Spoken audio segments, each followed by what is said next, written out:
I stood outside my parents' house, clutching a small package wrapped in brown paper. My heart pounded so loud I thought it might burst. The summer air felt heavy, like it was pressing me down. I hadn't been here in years, not since I stopped trying to make them proud. Tonight was their 30th anniversary party. Everyone would be there. Aunts, uncles, cousins, their fancy friends. And me, Anna, the one they always called a failure. When I was a kid, I loved my camera. I'd snap pictures of flowers, the sky, even our old dog. But Mom and Dad never cared. I remember one day I showed Dad a photo I took of the sunset. He didn't even look. "Put that camera down and do something useful with your life," he said, his voice sharp. Mom just nodded, like always. They wanted me to be like my brother, a doctor, or my sister, a track star. To them, my pictures were a waste of time. For 20 years, they told everyone I'd never make it. "Anna's still playing with her camera," they'd say at family dinners, shaking their heads. Such a shame. Their words hurt, like little cuts that never healed. But I kept going. I worked hard, moved to New York, slept on floors, took every job I could. And now I'd done something big, something they couldn't ignore. The package in my hands held a magazine. My photo was on the cover. My name was inside in bold letters, National Geographic. I'd earned it through years of sweat and tears. Tonight I'd walk into that party and show them. My stomach twisted with nerves, but also with fire. For once, I wouldn't be the family disappointment. I took a deep breath and stared at the door. Have you ever felt like nothing you did was good enough for someone important? What would you do if you finally had proof they were wrong? I tightened my grip on the package. They had no idea that today, everything would change. I was always the odd one out in our family, the middle kid, stuck between my perfect brother and my star sister. Mom and Dad ran a big dental office, all shiny and clean. They loved fixing teeth, and they wanted us to be like them. My older brother Tom was their pride. He got straight A's, went to medical school, and joined their office. My younger sister Lily was a track star, winning medals that Dad showed off in the living room. Then there was me, Anna, always drawing or snapping pictures, never fitting in. When I was little, I loved colors and light. I'd stare at flowers or the way the sun hit the trees. At 7, I got a cheap camera for my birthday. It was plastic, but I carried it everywhere. I saved every penny from birthdays and chores to buy film. I'd hide in my room, dreaming of taking pictures that made people stop and look. But Mom and Dad didn't get it. "Art is a hobby, not a career," they'd say over and over, like I was doing something wrong. One day, when I was 10, I took a photo of our dog sleeping in the grass. The light was perfect, all golden and soft. I was so proud. I ran to show Mom. She was in the kitchen talking to Dad about work. "Look at this," I said, holding up the picture. Mom glanced at it for half a second. "That's nice, Anna, but go do your homework," she said. Dad didn't even look up. I stood there, feeling small, then slipped back to my room. Tom, though, got all their attention. Once, he got a B on a test, and Dad clapped him on the back, saying, "Good job, son." I'd come home with an art award from school, and they'd just nod, like it didn't matter. Lily's track meets were a big deal. Mom and Dad never missed one. But when I had a school art show, they were always too busy. I'd see other kids' parents smiling, taking pictures. I'd stand alone, pretending it didn't hurt. In 5th grade, my art teacher, Mrs. Carter, saw something in me. I showed her a photo of the lake near our house, all sparkly at sunrise. "Anna, you have a gift," she said, her eyes kind. "Don't let anyone tell you different." I held on to her words like a secret treasure. She was the first person who made me feel like my pictures mattered. I started spending more time at school, taking photos after class, teaching myself how to make them better. But at home, it got worse. One night, I overheard Mom and Dad talking to my aunt at a family party. "Anna's so smart, but she wasted on those pictures," Mom said. We don't know where we went wrong with her, Dad added. I was behind the door, holding my camera, my face hot with shame. They thought I was a mistake. I stopped showing them my work after that. I kept my dreams quiet, locked inside me.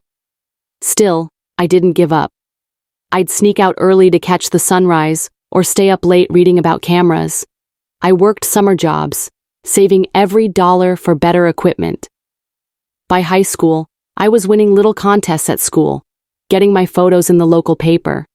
Mrs. Carter cheered me on, but Mom and Dad just sighed. Art is a hobby, not a career, they said again, like a song I hated. They wanted me to study science, be like Tom, but I couldn't. Pictures were my air, my way of seeing the world.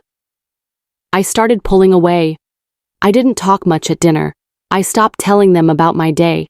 It hurt too much to try. Deep down, I believed in myself even when they didn't.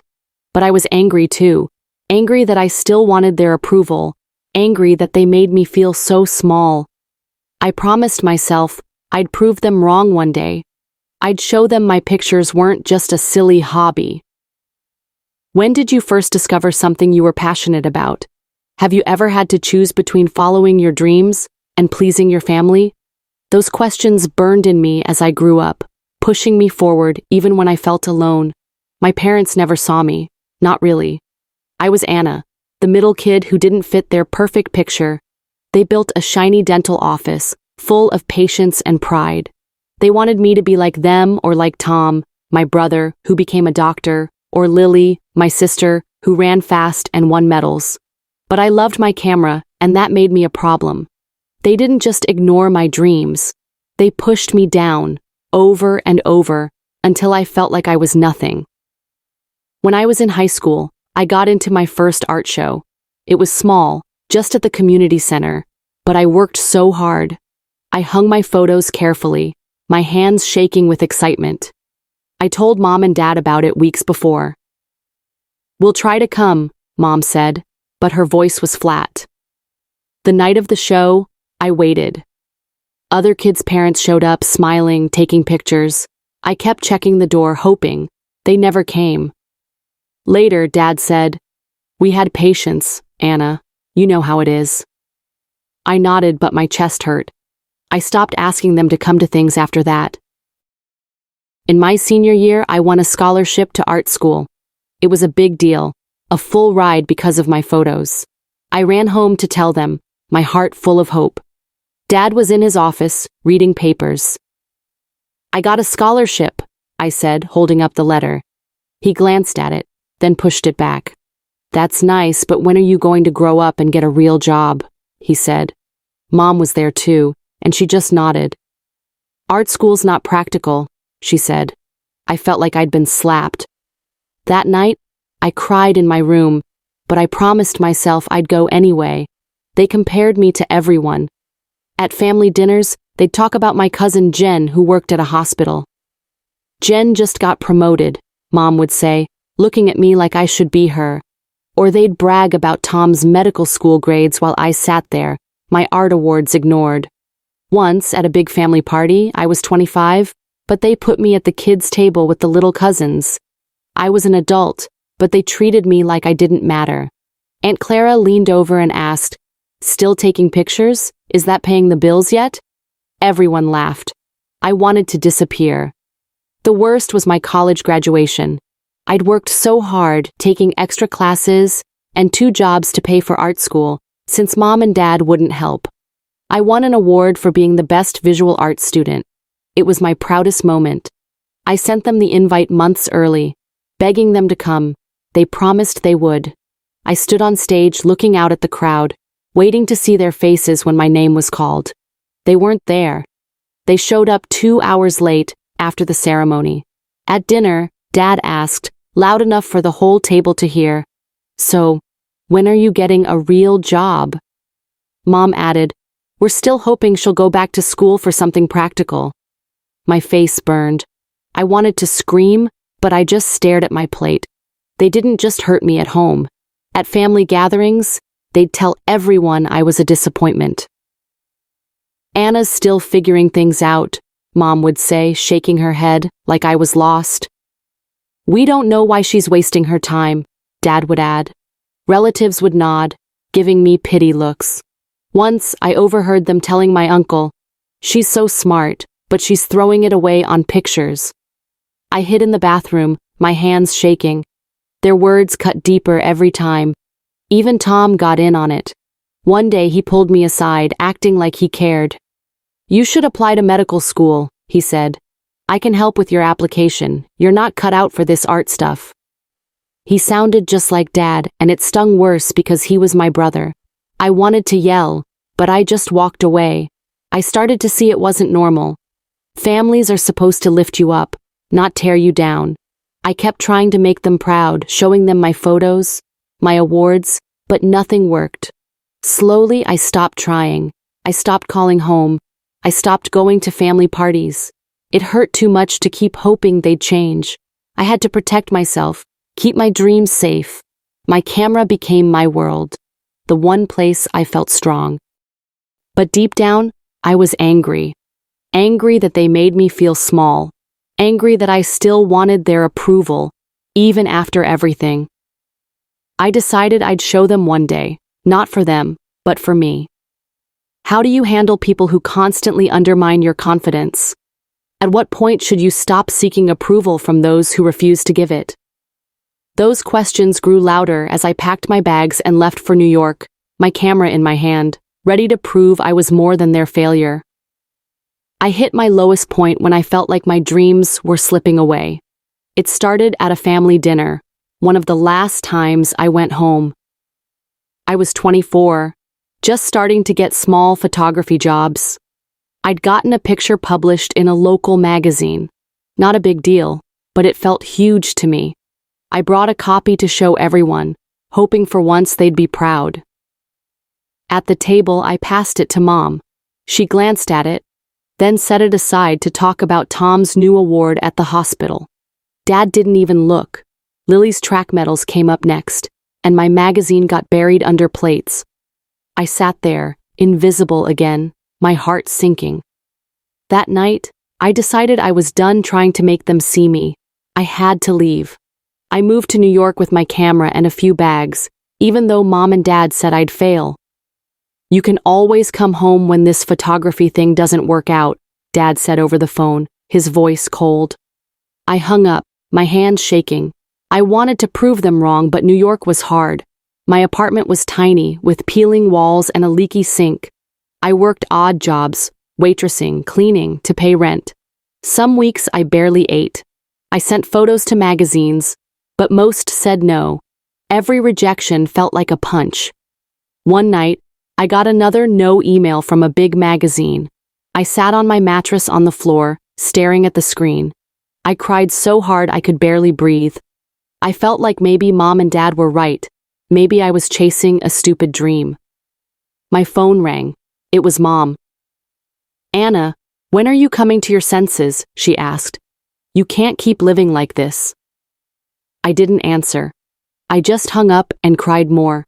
Their words stuck in my head, heavy like stones. Things got worse. I couldn't pay rent 1 month, so I sold my backup camera lens. It was like selling a piece of my heart. I held the lens, remembering how I'd saved for it, and cried as I handed it over. I felt like I was giving up. I missed my niece's birthday because I couldn't afford a bus ticket home. I sent her a card, but it felt empty. I was alone, broke, and scared I'd never make it. One day, I overheard Mom and Dad on speakerphone when I called Tom.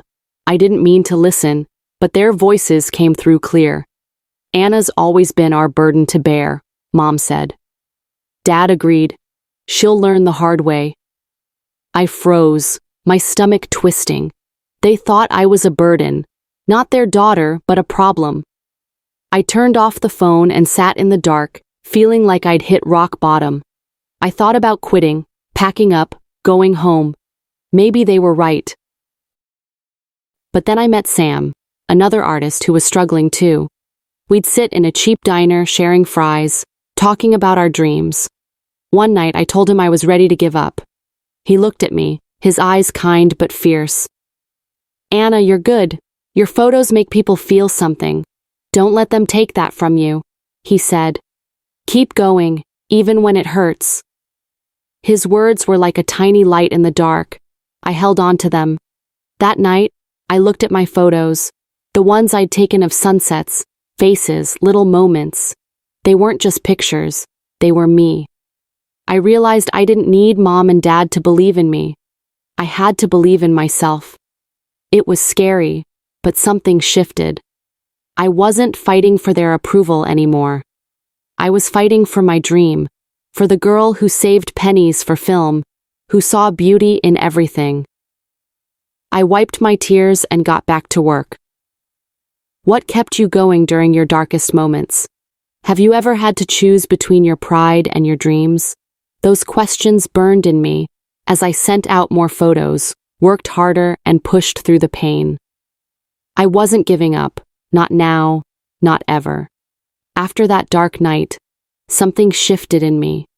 I wasn't fighting for mom and dad's approval anymore. I was fighting for myself.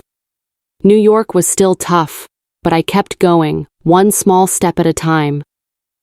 My first break came when a friend asked me to shoot her cousin's wedding. It wasn't fancy, just a small backyard party, but they loved my photos. They paid me a little, and word spread. Soon, I was shooting more weddings on weekends. Each job gave me a bit more money and a lot more hope. I used every dollar to buy back my lens and keep my tiny apartment. I worked hard to get noticed. I went to coffee shops, art meetups, anywhere photographers hung out. I'd show my photos to anyone who'd look, even if my hands shook. Most said no, but some said yes. I took every small job, portraits, events, anything to build my portfolio. Late at night, I'd edit photos, teach myself new tricks, and send emails to magazines. I was tired, but I felt alive, like I was building something real. One day, I met Clara, a photographer who became my mentor. She saw me at an art show, staring at my photos on the wall. Your perspective is unique because you've always been an outsider, she said, her voice kind but strong. That's your strength. She taught me how to see light and shadows differently, how to tell stories with my camera. For the first time, someone believed in me, and it wasn't just words, it was real help. Clara introduced me to editors, gave me tips, and pushed me to keep going. Her belief made me believe in myself more. Then came my first magazine job. It was a small travel magazine, nothing big, but they wanted my photos of a nearby town. When I saw my picture in print for the first time, I held the magazine like it was gold. My name was there, tiny, but real. Photo by Anna Lee. I sat in my apartment staring at it, tears in my eyes. I'd done this. Me. Not mom's dreams, not dad's plans, mine. That moment lit a fire in me. I wanted more. I kept working, kept networking. My photos started showing up in bigger magazines. People began to know my name. Then, one day my phone rang. It was an editor from National Geographic. I thought it was a mistake. Anna, we saw your portfolio, she said. You capture what others miss. We want you to shoot a village in Africa for us. My heart stopped. National Geographic was my dream, the biggest thing I could imagine. I said yes before she finished talking. I hung up and danced around my tiny room, laughing and crying at the same time. That call changed everything. I realized the path my parents called a failure had led me here. All the rejections, the late nights, the tears, they built this moment. I was doing what I loved and I was good at it. I didn't need mom and dad to tell me that anymore. I knew it in my bones. I didn't tell my family, not a word. Once I called home to check in, and mom answered. Anna, there's a job opening at Jen's hospital, she said, like nothing had changed. You should apply. It's steady. I bit my lip, holding back everything I wanted to say. I'm fine, Mom, I said, and hung up. They wouldn't believe me anyway. They'd say it was luck or a phase. I decided to keep my success quiet. I wasn't proving myself to them anymore. I was proving it to myself. The National Geographic job was huge. They sent me to a remote village where I spent weeks taking photos of people, their homes, their lives. My pictures told their story, and I poured my heart into every shot. When the editor emailed to say my photo would be on the cover, I sat down hard, my hands shaking. This was it. The moment I'd dreamed of since I was a kid with a plastic camera. I'd show the world what I could do, and I'd do it my way. Who was the first person to truly believe in your abilities? How has rejection shaped your path to success? Those questions stayed with me as I packed for my parents' 30th anniversary party, the magazine with my name tucked in my bag. I wasn't going to beg for their pride. I was going to show them who I'd become. I was still buzzing from the National Geographic call when I got another one, this time from my sister, Lily. "Anna, Mom really wants you to come to their 30th anniversary party," she said. Her voice was soft, like she knew I didn't want to hear it. "It's a big deal. Everyone's coming." I stood in my tiny New York apartment, my camera on the table, and felt my stomach twist. I hadn't been home in years. The idea of walking into that house, with all their pitying looks, made me feel sick. But then I remembered. The magazine with my photo on the cover was coming out that same week. The timing felt like fate. The National Geographic job was the hardest thing I'd ever done. They sent me to a small village in Africa, far from everything. The days were long, the heat heavy. I stayed in a tiny hut, no running water, just my camera and me.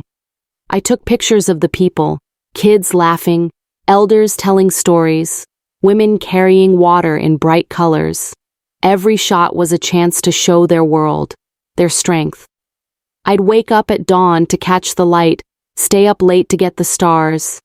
My hands hurt from holding the camera, but my heart felt full. These photos weren't just mine. They were for the village, for the world. One day I sat with a grandma who spoke no English. She held my hand and smiled, her eyes full of stories. I took her picture, and when I showed it to her, she laughed and hugged me. That moment stayed with me. It reminded me why I loved photography. It wasn't just pictures, it was connection. I poured everything into that shoot.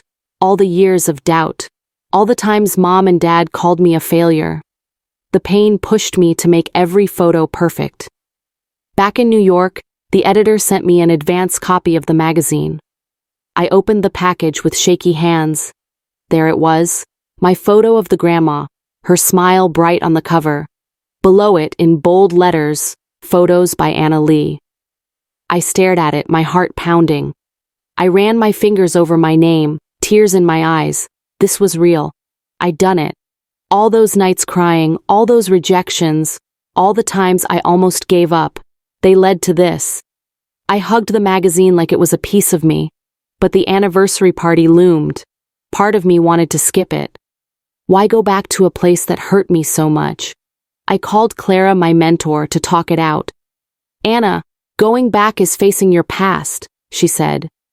"You don't need their approval, but you need to show yourself you're not that scared kid anymore." Her words hit hard. I thought about revenge, walking in, slamming the magazine down, watching their faces change. It felt good to imagine their shock, their guilt. But another part of me wondered if revenge was worth it. Was I still that girl begging for their love?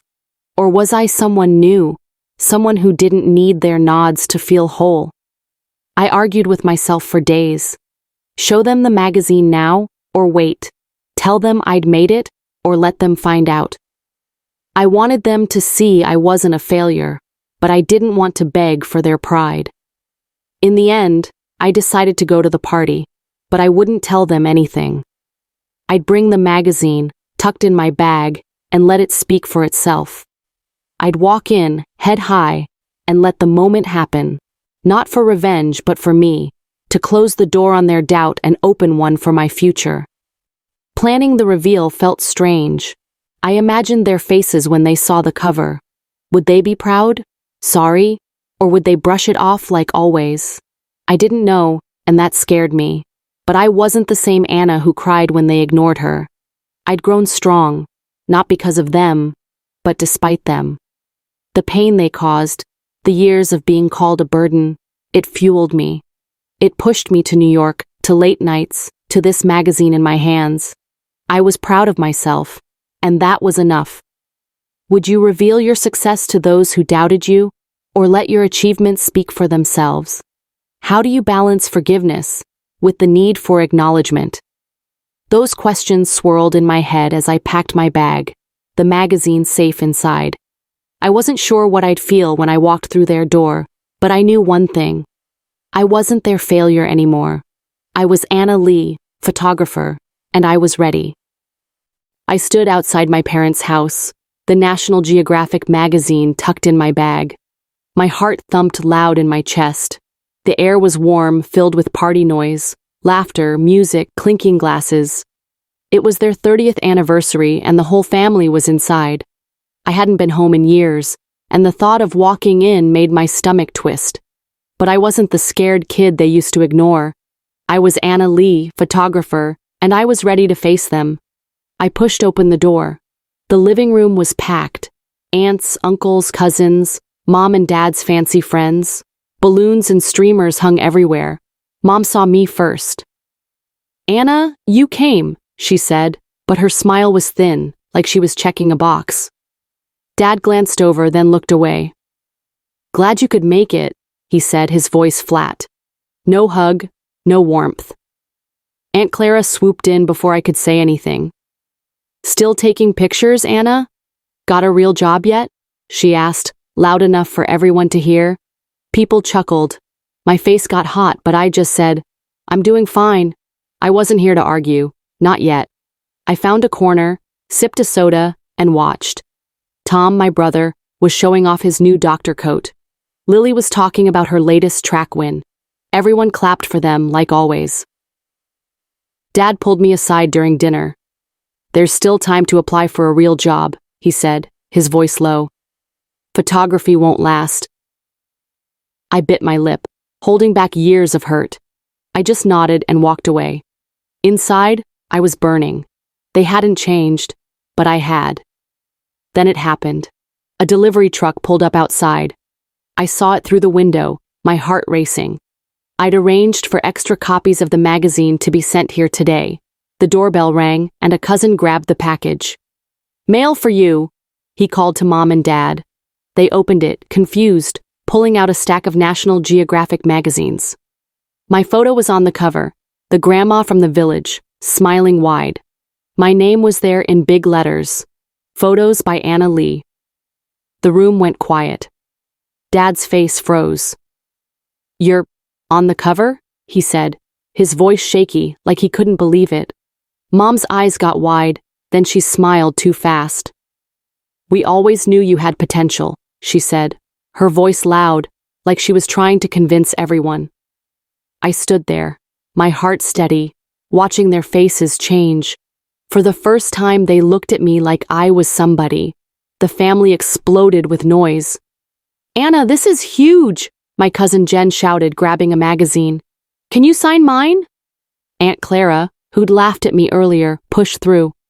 "Why didn't you tell us you were famous?" she asked, her eyes wide. Relatives crowded around, asking for photos, passing the magazine like it was a prize. I smiled, calm, and said, "I tried to tell you. For 20 years. The words came out soft but strong. Some of them looked away, faces red. Tom stood in the corner, his arms crossed. He didn't say anything, but I saw his jaw tight, like he was jealous. Lily was different. She ran over, her eyes shining. "Anna, this is amazing," she said, hugging me tight. "I'm so proud of you." Her words felt real, warm, like a gift I didn't expect. For a moment, I let myself feel it. Mom and Dad kept talking, louder now. "We always supported her creativity," Mom said to the crowd, like she'd been cheering me on forever. Dad nodded. "She gets her drive from us," he said, smiling like he'd planned my success. I wanted to laugh. Support? They'd called me a failure, a burden, for years. They didn't get to rewrite the story now. I took a deep breath. You didn't support me, I said, my voice clear, the room quiet again. You told me my dreams were a waste. You told everyone I'd fail, but I didn't. I held up the magazine. This is mine. I did this without you. Mom's smile faded. Dad looked down. For once they had no words. I wasn't yelling, wasn't mean. I was just done letting them act like they'd been on my side. I set boundaries then and there. I'd come to their party, but I wouldn't let them take credit for my work. I'd visit, but I wouldn't beg for their love anymore. I was Anna, the photographer, not their disappointment. I felt strong, like a weight had lifted. How would you handle someone who dismissed you suddenly wanting to claim credit for your success? Is public recognition sometimes the only way to change how people see you? Those questions hung in the air as I stood there, the magazine in my hand, my family staring. I didn't need their approval anymore. I knew who I was. The party was winding down, the house quieter now. Balloons sagged and empty plates littered the tables.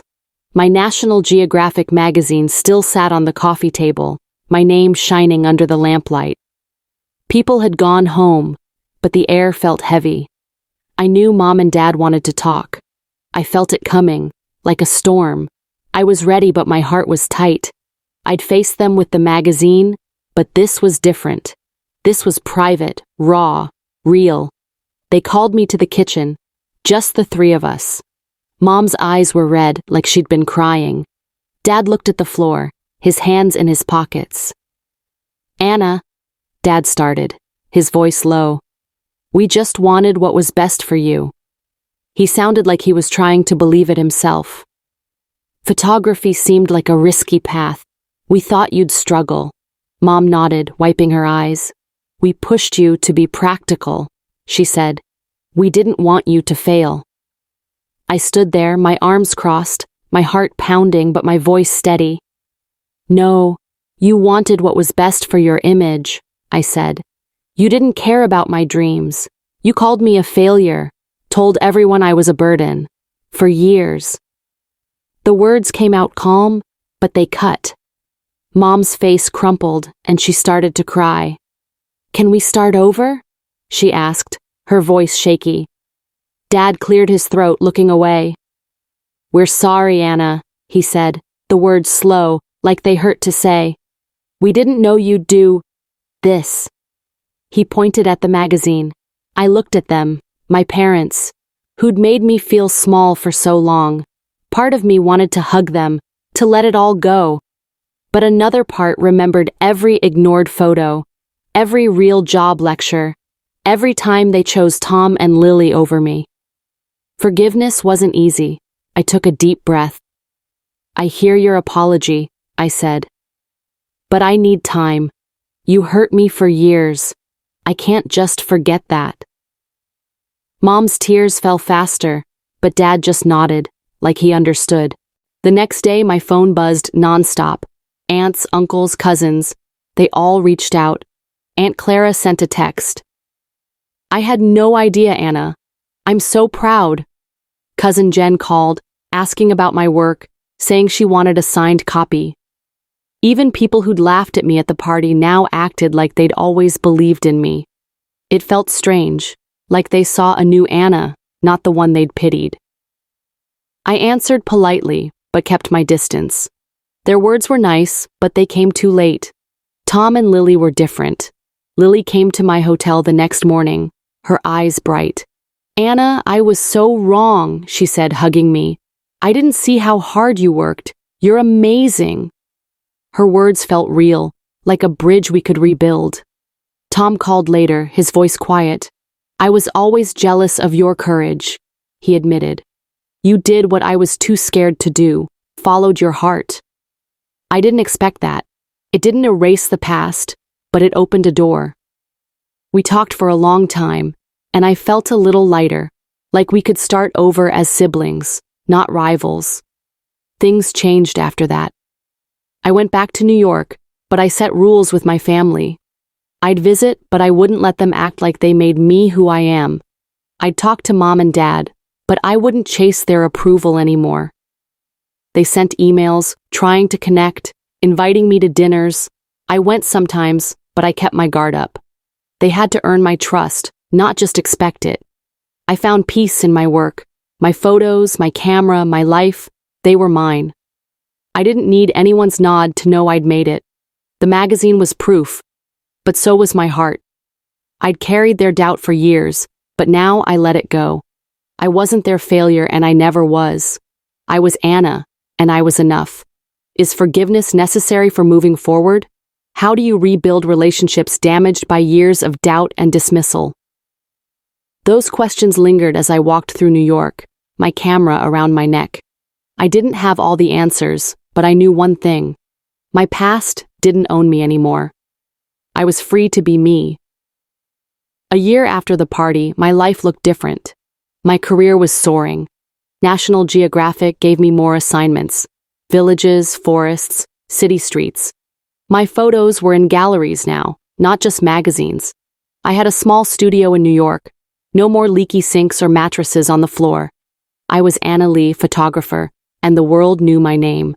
But more than that, I knew who I was. My family changed too. Mom and Dad started calling more, asking about my work. They weren't perfect, but they tried. I sent them tickets to my first big gallery opening in the city. I didn't expect them to come, but they did. They walked in, eyes wide, staring at my photos on the walls. Dad hugged me, awkward but real. "This is my daughter Anna, the photographer," he said to a stranger, his voice proud. Mom's eyes were shiny with tears. For the first time, they saw me. But here's the thing. I didn't need them to anymore. That little girl begging for their love was gone. The validation I wanted for so long didn't matter anymore. I thought a lot about what happened. Their doubt, their dismissal. It hurt, but it shaped me. It made me fight harder, work longer, dream bigger. Without their support, I learned to trust myself. Every no from them, every "you'll fail," pushed me to prove I could do it. And I did. That pain wasn't just pain, it was fuel. It built me into someone strong, someone who didn't need a nod from anyone to keep going. Now I help others like me. I mentor young photographers, kids from families who don't get it. One girl, Mia, reminded me of myself. She showed me her photos, shy and nervous. Her parents wanted her to be a lawyer, not an artist. I looked at her and said, "Your family's approval isn't what makes you an artist. Your heart does. Keep going." Her eyes lit up, and I felt like I was talking to my younger self. Helping her and others like her gave me purpose. It wasn't about revenge anymore. It was about lifting others up, showing them they could make it too. I found peace with my journey. I used to carry their words like a heavy bag, failure, burden, waste. But now I let it go. I forgave Mom and Dad, not because they deserved it, but because I deserved to be free. I talk to Tom and Lily more now. We're building something new, something honest. They're proud, and I let them be, but my heart doesn't lean on their pride anymore. My success is mine, built from my own hands, my own dreams. What would you say to your younger self who was desperate for approval? How has proving someone wrong changed your life for the better? Those questions stay with me. If I could talk to little Anna, I'd tell her, "You're enough. Your camera, your heart, your eyes, they're enough. Keep going." Proving them wrong didn't just change my life, it made me who I am. I'm not the kid hiding in her room anymore. I'm Anna, standing tall, showing the world what I see, helping others see it too.